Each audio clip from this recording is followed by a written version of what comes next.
Nii ja tervist jälle kõigile, kes on sattunud vaatama Ivo järjekordset videot. Ja täna siis tuli mul mõte rääkida sellistest minu jaoks huvitavatest asjadest, mis meil siin Eestis siis toimuvad. Et igal pool raua tõstmise maailmas.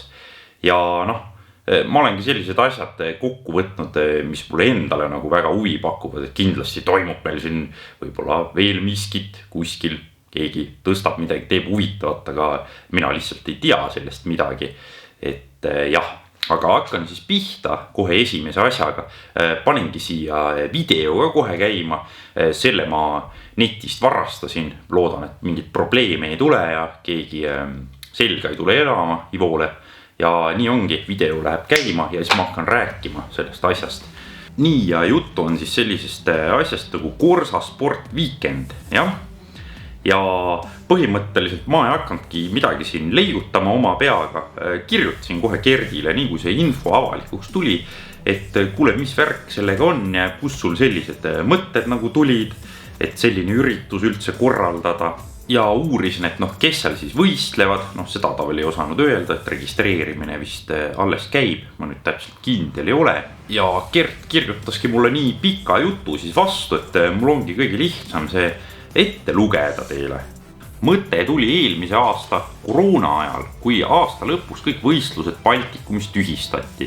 Ja mul, ehk siis Gerdil, tekkis võimalus kiirelt oma saalis ise kulturismi võistlus teha.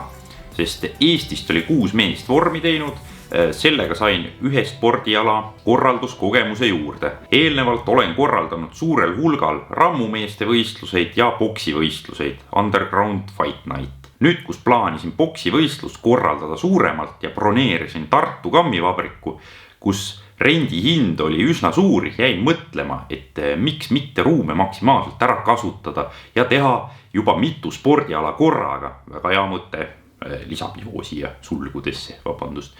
Sain kokkuleppe hinna 2 päevaks ja nüüd jääb ainult loota, et valitsus mingeid totraid piiranguid peale ei pane ja taaskord mu ettevõtmist pea peale ei keera. Eelmine aasta vahetult enne koroona algust plaanisin suurt boksivõistlust A. Le Coq spordihoones, aga siis löödi nuga selga koroona piirangutega ja kandsin isiklikult kahju circa 7000 eurot. Ja midagi kompenseerinud ka otse loomulikult on ju. Ja siis Gert kirjutas mulle veel, et Korsasport Weekend saab teoks muidugi suuresti tänu Tartu linnale, kes sellel aastal on tublisti õla alla pannud, et Gert siis tänab ilmselt Tartu linnavalitsust ja kõiki, kes tal seda siis korraldada aitavad, seda möllu seal. Nii ja näitan teile siis korraks seda kodulehte ka, lähen vaatan, mis seal ilusti toimub. Saa osa 2-päevasest spordiüritusest, nii hetkel siin on siis 65 päeva, 16 tundi ja nii edasi, nii ajakava, nii esimene päev kohe, uuste avamise ajad, siis mis siin tulevad, kulturistid, värgid, rinnalt surumine. Nii, Expo, siin on lihtsalt mingi reklaami natuke. Nii, siin on võistlejatele mingi asjandus, eks sealt siis saab registreerida infot ja kõike. Nii, vippidele, viplaud, 4 sotti, 5, raha küsitakse normaalselt. Ei ole hullu midagi, ilmselt seal on mingid head boonused ja kõik. Nii, siin on toetajad ilusti reas kõik ilmselt, kes siis õla alla panevad. Vot neid on palju, nii et jah, ilmselt on huvilisi ja Gert oskab sebida asja, tundub nii.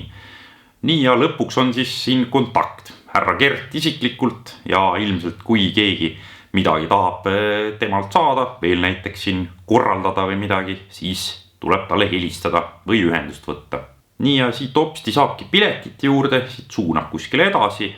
Ja siis saabki osta 1 päeva piletit, 2 päeva piletit ja mingi supporter pilet, ei kujuta ette ka, mis iganes see on.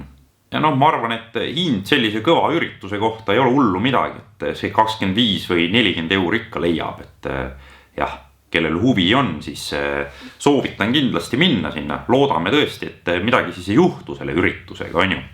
Nii ja sellega sai siis see Korsasport Weekendi asi ära kaetud, aga see pole veel kõik, et ma tahaks veel paarist tugevast, hullust mehest siin rääkida ja need on meie Eesti enda jõutõmbekollid ja vaatamegi kohe siis üle, kes need mehed sellised on, kellest mina vähemalt tean. Nii, Need on ulme 4 soti kilomehed mõlemad. Nii, ja esimene ulmees, kellest ma räägin, ongi siis Asko Karu ja tema viimases Facebooki videos kutt tõmbas siis 442 kilo ja noh, ma ei tea, ma vaatasin nagu kõrvalt, lihtne see kindlasti ei ole. Enamus inimesi võivad unistada sellise raskuse veeretamisest siin on ju, aga tema selle maast lahti tõmbas. Noh, tundus, et tema jaoks tuli see nagu suht lihtsalt, et see 450 kilo oleks ka siit ära tulnud. Ja ta on siia kõvasti ingliskeelset juttu juurde pannud. Ivo hea tõlk ei ole, aga noh, las ta olla, et ulme raskus maast lahti tuli ja selline kuradi ulmees meil siin on, et soovin Askole kõvasti edu ja ma ei tea, ilmselt see vend siin tõmbab veel ulmenumbreid tulevikus maast lahti, et tulevik on kõva. Ja teine ulmees on siis Rauno Heinla. Tema minu teadmiste kohaselt on juba 475 kilo lahti tõmmanud maast ja päris korralikult ikka tõmbas ja päris hull, et YouTube'is on tal ka kõvasti videosid üleval ja Instagramis ka ilmselt ja tuntud mees ta selline on. Ja asja pärast ka, et siuke ulme kõva rammumees ja mis iganes etappe kõvasid siin kinni pand ja see jõutõmbega liigub ta sinna maailma rekordi poole, mis siis on üle 501 või 2 kilo, ma täpselt kindel ei ole, vabandage, guugeldada siis kohe leiab, on ju, kellel huvi on. Ja tahtsingi nendest kahest mehest lihtsalt rääkida, et mis mulle huvi pakub, et huvitav on vaadata, et meil siin Eestis, väikeses Eestis on siuksed maailma tasemel hullud jõumehed ikka, kellel on antud seda geneetikat ja kõike seda tahet, et taga ajada selliseid ulmelisi asju, et ma ei tea, soovin edu siukestele meestele igate pidi ja olge te siis eeskujuks siin tulevikus poistele, kes meil siin peale kasvu tulevad ja edu teile tuult tiibadesse kutid.